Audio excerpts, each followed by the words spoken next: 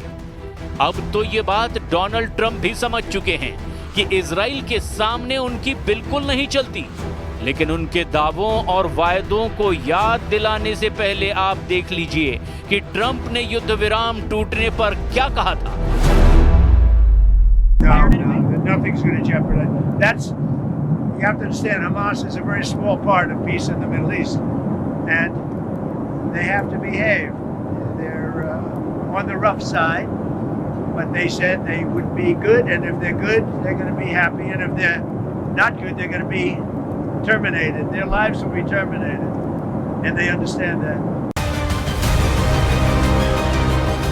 Gaza को लेकर शांति प्रस्ताव की बात जब मिस्र में हुई तब वहां डोनाल्ड ट्रंप भी थे और उस दौरान हमास उस मीटिंग से पीछे हट गया था क्योंकि ट्रंप की कई शर्त हमास को मंजूर नहीं थी। इसमें से एक है हथियार सरेंडर करना। हालांकि ट्रंप मिस्र में हुई मीटिंग में आए, हमास और इजराइल के बीच भरोसे वाला बम ना फटे इसके लिए डोनाल्ड ट्रंप तेल अवीव भी पहुंचे। इजराइल की संसद में स्पेशल सेशन हुआ, उसमें ट्रंप भी शामिल हुए। उनके सामने नेतन्याहू ने भी बड़ी बड़ी बातें की। युद्ध खत्म करने के लिए डोनाल्ड ट्रंप की भूमिका के कसीदे पढ़े।